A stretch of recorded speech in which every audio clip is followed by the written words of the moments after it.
TopMedTalk. Desiree Chappell here with TopMedTalk. TopMedTalk is the broadcasting arm of EBPOM, or Evidence-Based Perioperative Medicine. Now, in response to the COVID-19 crisis, we have taken action. And in an effort to maintain social distancing as best we can, we have moved to virtual online conferencing. Please join us for our next conference coming up on September 11th through the 13th. It was originally our EBPOM Chicago meeting. It's our EBPOM USA meeting. You can find more information at ebpom.org. That's ebpom.org. Thanks for listening. Well, hello and welcome to TopMedTalk. I'm Desiree Chappell, and I'm joined by my co-host in London, England, Monty Mythen. Hello, Monty. Hi, Desiree. How are you? I'm good. It's what is it? It's after 6 o'clock on a Friday in London now. So I'm keeping smiling. You are, but I would say that technically it's a working day, because even though you're in London and I'm in Kentucky, we should be in San Diego, California. So it's actually, so what am I complaining about? It's not long after breakfast or something. No. Is that right? I think so. Well, Monty, it looks bright and sunny there in London, so maybe it's a lot like San Diego, yeah? Green screen combined with the right lighting and the right camera, you can make anything happen. You make anything work, right? Oh my gosh. Well, Monty, like I said, we should be in San Diego at the American Association of Nurse Anesthetists 2020 Annual Congress. But we are joining virtually this year. They are having a virtual meeting. And last year we were able to attend in Chicago. We did some great conversations. We talked about all types of different things, didn't we? Yeah, it's just an eclectic, I think is the right word, mix of all wonderful conversations. I mean, obviously you were bowled over by those gentlemen in their magnificent uniforms. Not that I wasn't as well, but that was... I did. Robert Fabich and his colleague there. Yeah, I did love the military guys. Yeah, I mean, I think the thing was that struck me is it wasn't mainstream. No. You know, it was like, and you know, this is... we're already into a series of conversations now at our virtual TopMedTalk at the AANA, and everything has been unusual to date. We've dealt with some great subjects already. Yeah, absolutely. Things that we may not think of in anesthesia all the time. It's not at the forefront of our mind necessarily, but it's stuff we deal with on a daily basis. So, you know, we talked about opioid use and pain management and things like that. Ketamine, the new use for ketamine type of clinics. And then we got into pain, and both whether it is issues that can have an impact on your tolerance of pain, but also epigenetics. We thought we'd be getting into epigenetics at this stage already. Who knew? Well, so the AANA is our governing body and our professional organization, actually, for for CRNA, so Certified Registered Nurse Anesthetist. And those that follow us on TopMedTalk probably know that I am a CRNA myself here in the United States.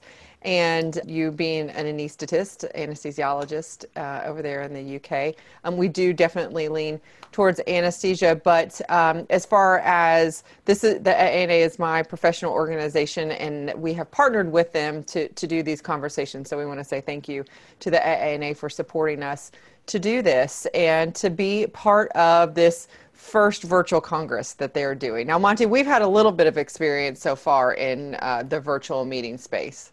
We have EBPOM London, evidence-based, you think AANA is hard to get a mouthful. EBPOM, evidence-based perioperative medicine, which is more than 20 years old, went from being physical to virtual in London this year, and more than 8,000 people turned up. So, super cool. So normally in person, EBPOM would only have, about 500 people? It's a boutique meeting. We deliberately limit our meetings to, in the room. So we usually cap it under 1,000, if not well under 1,000. That's our model. Mm-hmm. But we went virtual and we got into thousands booked up very quickly. And so it continues. We've got what would have been our Chicago meeting coming up, what would have been our Ireland meeting coming up, what may still be our Las Vegas meeting coming up, and still the registrants are are great. Yeah. So you can find more information at pom.org if you want more about our meetings for perioperative medicine focused. But Monty, on TopMedTalk, we're always pushing towards innovation and doing different things. And I think part of what we're doing is, even though we've been pushed into this space, or a lot of organizations have been pushed into this space of virtual conferences, this is something that we have tried to do actually through TopMedTalk. Yeah, we've been broadcasting our conferences for a number of years now, which has gone very successfully. All free, open access medical education. It's sad that the AANA isn't happening physically this year. Yeah, but maybe we won't go back to those very big macro meetings in the future. And already, I think a lot of us are discussing, as I mentioned earlier, hybrid meetings. Yeah, we'd still get together in groups, but maybe those groups wouldn't be thousands or tens of thousands. Maybe they may be more in your region and be in the hundreds. And every now and again, you'd cross the big country, you'd cross the big pond. Yeah. But decrease it. That's probably good for the planet. Good for from the jet lag perspective, from the family perspective, but also from the carbon perspective. It's not bad to stay close to home. Yeah, it's a little bit greener. And on TopMedTalk, we've been doing that for a while too. With what we do is, having these conversations that people otherwise wouldn't be able to go to the conference, and we are bringing those amazing conversations that you get to have and networking opportunities into your ears to listen through a podcast. Absolutely. So, well, let's dive into our next presenter here, our next guest. This is another presenter doing the AANA 2020 Virtual Annual Congress. And the title of his presentation was Up in a Puff of Smoke, E-cigarette use and its impact on patients undergoing anesthesia. We have Bernie Gilligan joining us today. Hi, Bernie. How are you? How are you? Thank you for having me.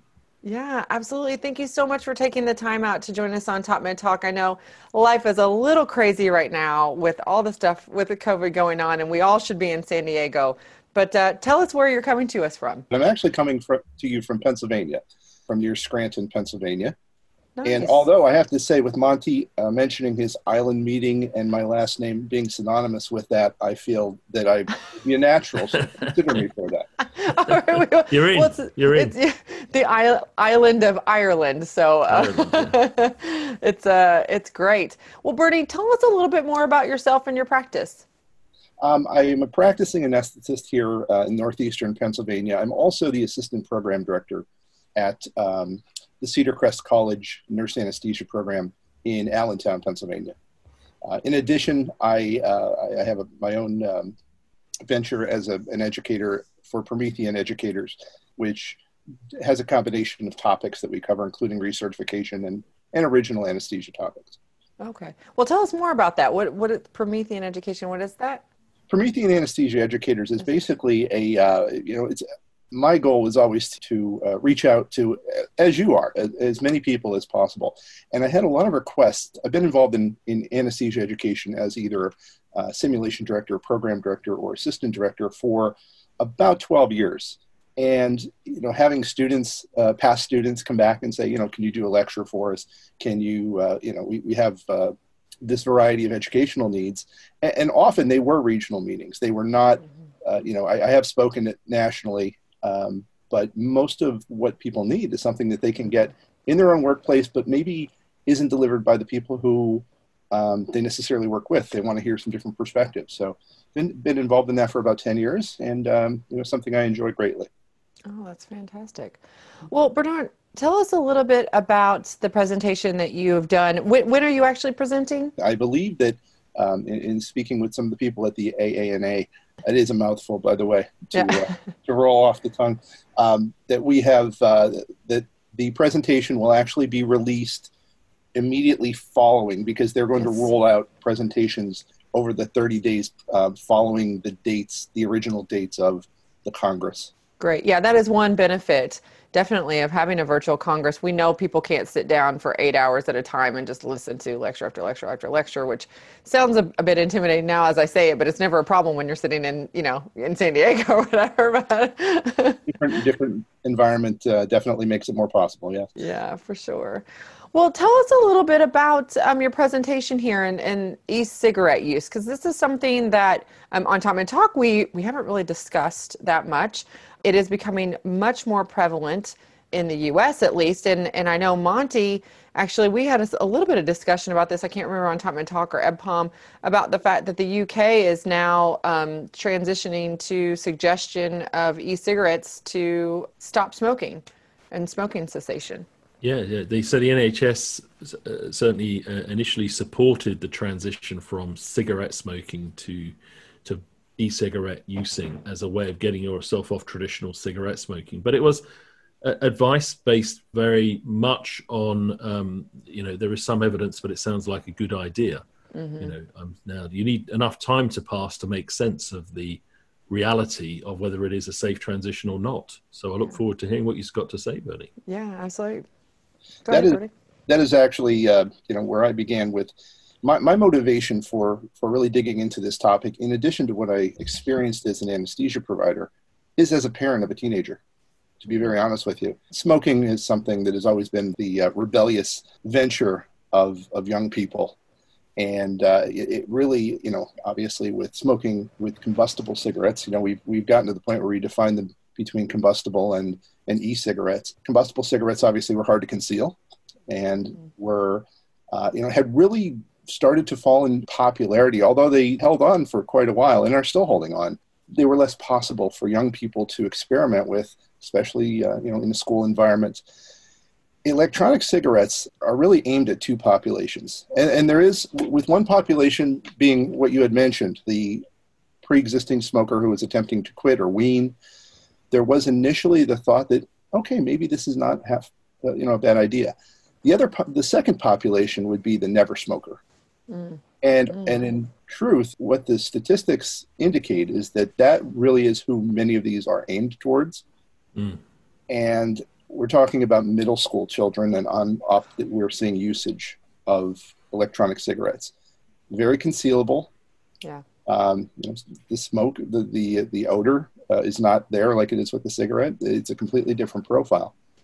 And this isn't something that is new either. I think we've seen it surge in the last 5 years. That's what what most of the research indicates, is in the last 5 years, you've really seen it spike. But this is something that really began quite a long time ago. And the thought of it, the thought of weaning people from smoking, was the original thought. As far back as 1967, which is actually when the original patent for the e-cigarette was made in the United States. Actually, a Pennsylvania resident, Herbert Gilbert, 1967, who coined the first e-cigarette patent.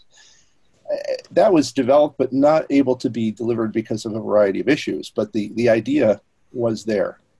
Towards the 90s, as the medical community and as society began to recognize the risks of smoking, the cigarette makers, tobacco companies began to pivot and start to do research. Around 1990, one of the large tobacco companies began to do research on vaporization of nicotine and the methods that could carry that out. And in addition, all the things that went along with it, the batteries, there's a whole complement of technology that needs to go with that for it to be successful. And it's taken quite a while, and it is really, in the last 10 years, it's increased. In the last 5 years, it's just surged. Yeah. It's really hard to kind of wrap your mind around. I don't have teenagers, so I never really thought about that aspect of it. It's aimed at the never smokers, and it's not like, an adult who's never smoked. It's aimed at those kids who, it's just kind of like what smoking was, 40 years ago or 50 years ago. Absolutely. And the thing about this, Nick, there's a variety of concerns. The volatile organic compounds that are inhaled are one component. Nicotine, we actually know quite a bit about nicotine because of our studies, our research that exists from smoking. And we know that has a whole set of, physiologic problems, psychological addiction. The list is long, and we're fairly familiar with that, especially as anesthesia providers. The things that may not be factored in, as far as the contents, are things like the ultrafine particles, some of the metals that are in the compounds, and even the flavorings. Whenever I start talking about e-cigarette use, somebody usually raises their hand and says, "Oh yeah, that thing with popcorn lung." Yeah, that's what I was going to say. It is. It's that kind of memory item, the people that pop up in people's memory. And that actually stems from an incident that the widespread knowledge in society of that spread from an incident in a manufacturing plant where they made popcorn, and that diacetyl was the buttery flavor for the popcorn. And that diacetyl is also the buttery flavor that they use in vape juice. That's the term they use for because this is not meant to taste like a cigarette. Mm. Yeah. The vape juices are not meant to taste like a cigarette. They're meant to taste like popcorn, candy. When we did our presentation, I put a lot of visuals in there of the types of flavorings. And when you look at them, they're not offensive. Most of us, if you don't smoke, if you think about being around a cigarette, it kind of takes you back. And maybe it's a little bit of an offensive smell. But it's very appealing to young people. Absolutely. People who would normally not be attracted towards the smell of, burning tobacco and paper would absolutely, everybody loves popcorn. Maybe not everybody, but, it's a more appealing, widespread flavor. Yeah. So those factors are things that we really have to start to think about. And as anesthesia providers, of course, we don't have the data yet. We don't have the long-term data. What we are seeing are younger people. This is anecdotal, but they're, young people who are presenting with more complex pulmonary issues than we've seen in the past. Mm. Now, it's the use of e-cigarettes is ubiquitous, right? Like everywhere in the U.S., and I would imagine pretty much everywhere in the world, you can get these now. What kind of industry are we looking at here? What's the scale of this? The scale of the industry, in 2018, this was a $14 billion industry. That's incredible. It is, it is amazing to think about and if you look at statistics also, the U.S. definitely leads the world in e-cigarette use, by far, by major amounts, Japan being second. Oh, wow. That's really interesting as well. So, you touched just briefly on it about, pulmonary complications. And can you dive into that just a little bit more? I mean, what are some of the specifics that, not necessarily just in anesthesia, but that we are seeing with the use of e-cigarettes? What we're seeing, and I guess something else to really start with as far as baseline material is the idea of using an e-cigarette is sort of the general umbrella. What can be vaped or used in an e-cigarette is a variety of substances. What I was discussing a few moments ago was vape juice, which is either a propylene glycol base or a vegetable glycerin base. Now, take your knowledge as an anesthesia provider and imagine aerosolizing oil and then inhaling it repeatedly. It presents, that is with vape juice, and that presents with a more chronic, lower acuity issue under normal circumstances. Mm-hmm. The scope of it under anesthesia is basically atelectasis, sometimes trapping of those oils by our body in order to try to eliminate them, but a very difficult time mobilizing those secretions. Now, to go on with that, one thing to remember is that there are other substances that can be vaped, and I use the term vape widely. There's something called dabbing, which is vaping of marijuana, and that is really where we have seen an increase, the spike that we saw within the last 2 years. In fact, it was during the AANA meeting when I was speaking to several people, because it was all over the news, where we had young people, 16, 17, 18, 19 years old, who were hospitalized on ventilators in ARDS or with serious pulmonary complications. Much of that was linked to dabbing, which is, it's basically a marijuana oil. It's like a tarry, more of a tarry substance that's used to inhale. And of course, it's used for the effect, but the after effect, this is where we're seeing the major physiologic complications and acute issues. Additionally, there also alcohol can also be vaped. What? Yes, that's crazy. It is. There exist options for vaping alcohol. It has a very rapid uptake. The amount of intoxication and how rapidly someone becomes intoxicated is I guess you'd say it's the attracting factor, but it's also very dangerous in the sense that acute intoxication and intoxication can occur within a narrow margin. Well, I know that this is a relevant conversation for an anesthesia, but I do have to say, as a parent to young kids, this is very informative because I've been completely out of the loop. I mean, things have changed since I was in college and, and a young person. So I just had no idea that all those things were. So are there any, Monty, what is your experience with e-cigarettes there in the UK? Have you heard much about its impact on anesthesia care? Well, anesthesia per se, less discussion.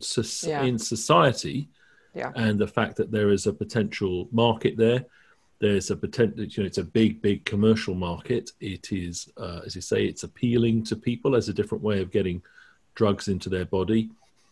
It's got this sort of hint of the fact it's better than smoking, and therefore it's a sort of safer thing, and it's got a bit of NHS approval from that angle, but that wasn't the same as saying vape alcohol or vape marijuana. So it's complicated, and and where's the regulation on it? Where's the health guidance on it? Where's the parental concern about it? Because you're at risk of turning around and saying, well, 15, 16-year-olds are going to experiment. At least they're not smoking. But do you know what they're vaping? Just because they're standing around blowing smoke, if you see what I mean, temporarily, what's going in and out of that, and who sold it to them? Complicated. Right. The other aspect of this, an average cigarette in the United States, anyway, I don't know the variety around the world, but the average cigarette in the United States has about 10 to 16 milligrams of nicotine. Vape juice can literally have from no nicotine, from zero nicotine, up to around 36 milligrams. So every use of it could be the equivalent of smoking 2 or more cigarettes, depending on what. So the amount of nicotine that people can ingest, and often do, in conversations that I've had with vape users, they often do find that they have to use more to achieve the same effect. So there's this escalation.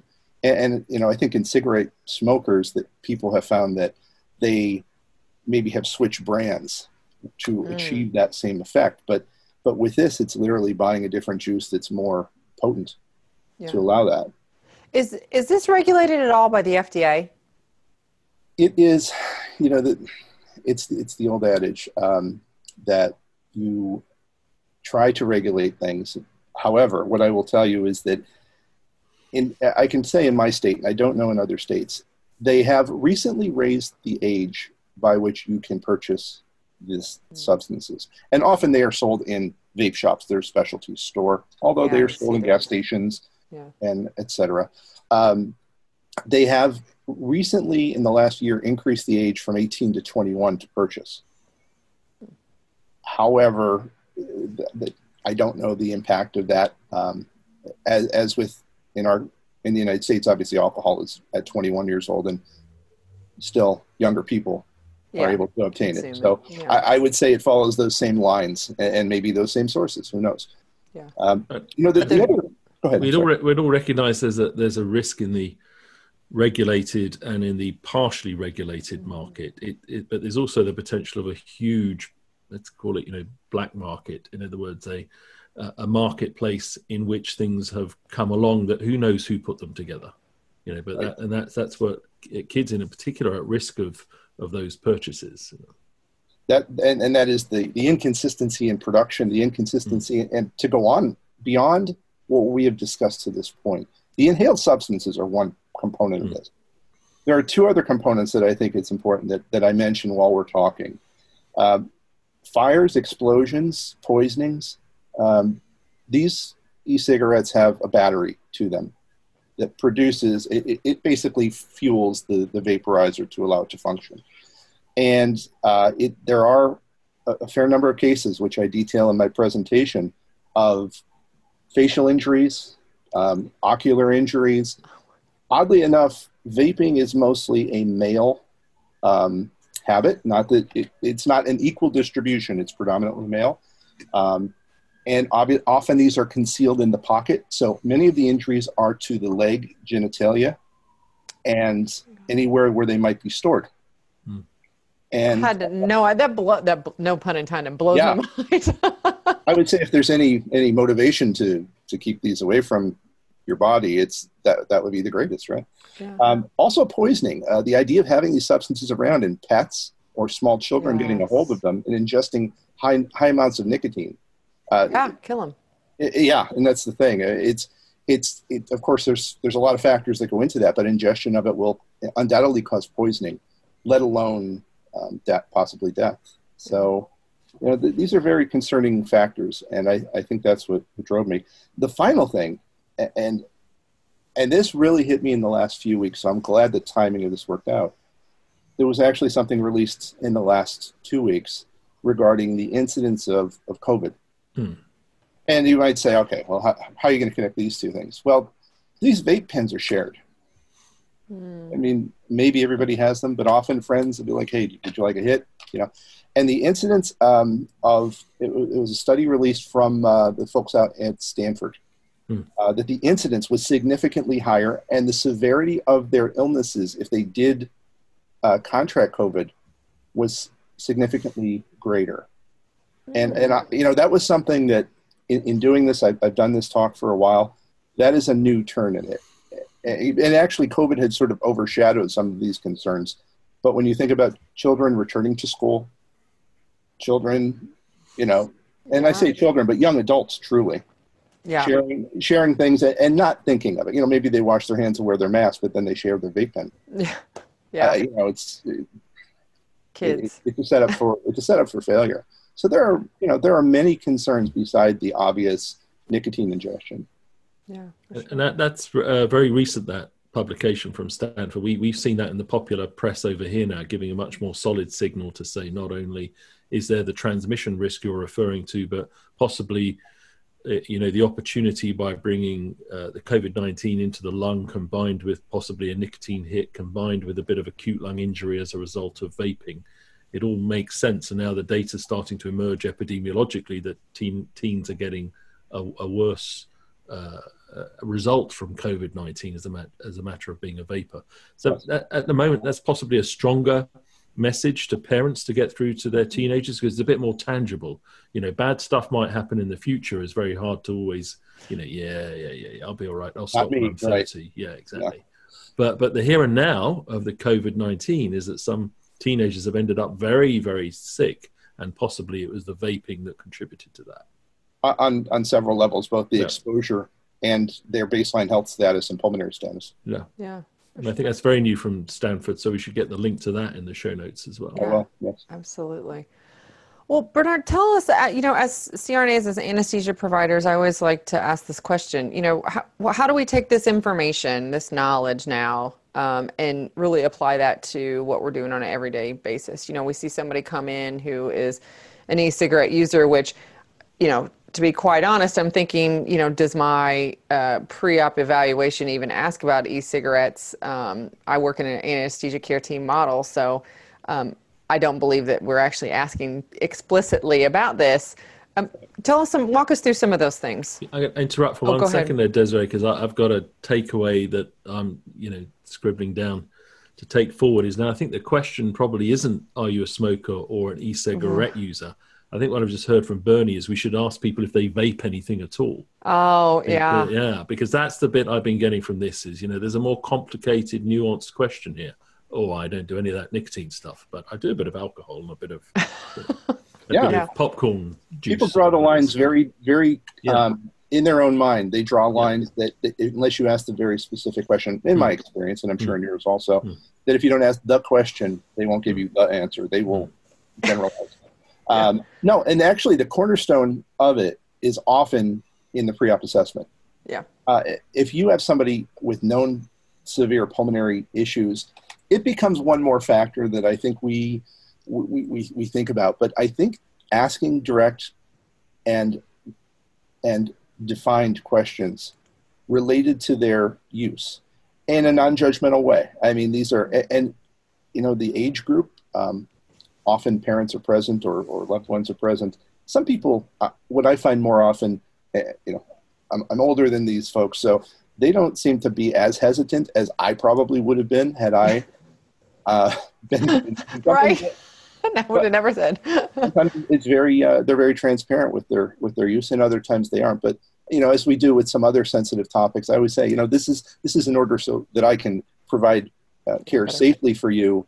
I'm not casting any judgment on you, but the idea of asking those questions, like as Monty mentioned, do you vape? Do you dab? Do you ingest anything else? And it's a lot to do with the medications we give and being able to safely provide anesthesia for you. And we need to know. That's one component. I usually have a higher incidence or a higher lower threshold for seeking or for looking at bronchospasm or expecting bronchospasm to occur, excessive secretions, challenging wake-ups with a lot of secretions. My personal experience and experience of many of my colleagues has been that in people who are very frequent vape users and who also utilize dabbing or marijuana. That's where I've seen it the greatest. But it basically raises my index of suspicion.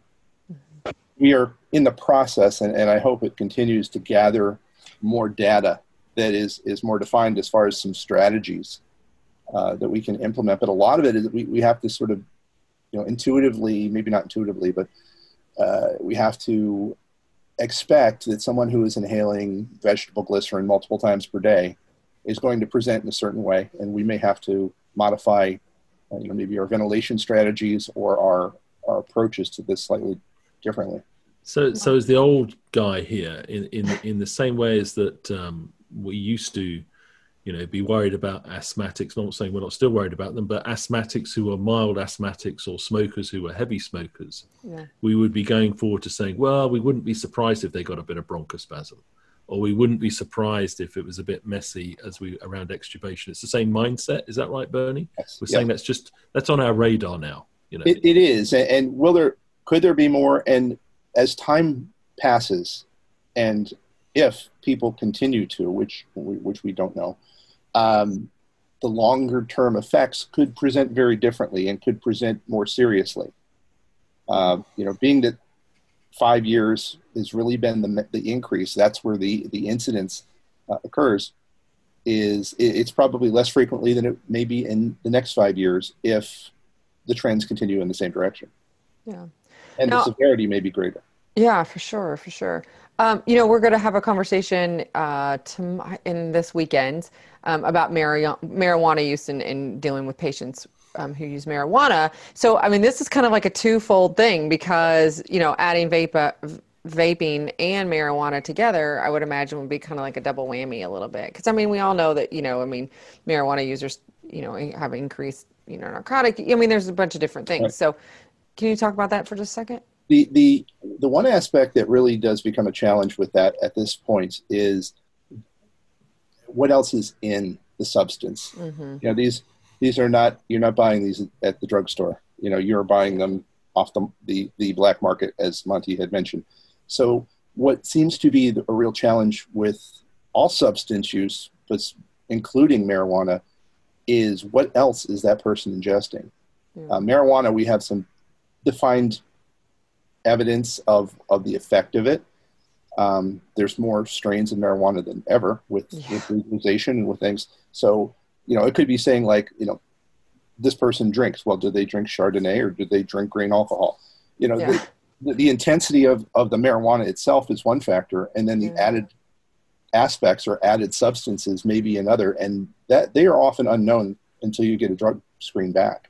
Yeah, that's absolutely true. And, with the fact that marijuana is now legal in many states and, these, different marijuana places that sell it, that's all, like you said, there's like all different kinds of strengths, there are all different kinds of tastes. There's all, all these different variations may be affecting all of those things. So it is a moving target. Yeah, absolutely. Well, like I said, fascinating conversation for anesthesia providers and those in perioperative care, even better for parents of young kiddos and teenagers. This really opened my eyes to, this potential, risk for my kids. So I really appreciate the work that you're doing in this, Bernie. It's great to be out there and sharing this with the broader group, because it's so important to hear. It's it's one of those things when things hit close to your heart and close to your professional life, especially when they hit both. It definitely is something that I take very seriously, and I want to try to help especially the younger folks who may not have understand what they're actually exposing themselves to. Yeah, absolutely. Any other topics that we didn't hit that you wanted to go over that we covered? No, I think I actually had the opportunity to hit my talking points, and the ideas of the fact that there are the three aspects. Not only what you're inhaling, but the fact that literally having it in your pocket can be a risk. Mm-hmm. So that is shocking in and of itself, and for most people. And then the new evidence related to COVID. Those three aspects are what I would like people to walk away thinking about, and maybe paying a little bit closer attention to the research that's emerging. Usually, it's fairly well publicized in the press, but if you look in the in our journals and in medical journals, we're starting to see it there. And as the studies become more added substance and longer term, we are going to hopefully have better data as time moves on. Yeah, great. All right. Well, Bernie, thank you so much for sharing this with us on TopMedTalk and taking time out of your busy day. Like we said, it's a little crazy with being at home and everything like that, but we really do appreciate it. So thank you very much. Thank you very much for having me. Yeah.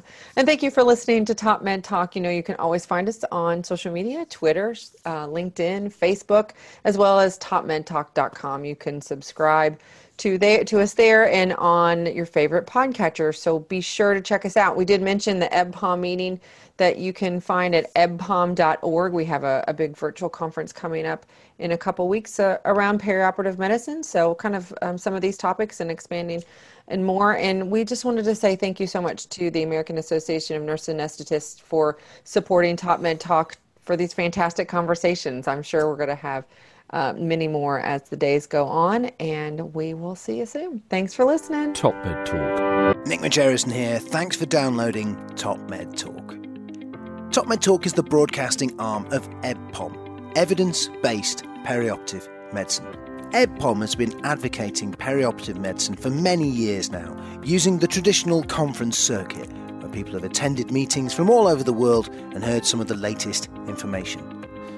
However, in the face of the COVID crisis, EBPOM took a bold decision. We've transposed the entire conferencing experience into an online experience. Carbon-friendly conferencing. The latest information, the latest talks, the hottest experts, the most incisive analysis, and even the socialising. We've got it all covered as EBPOM goes virtual.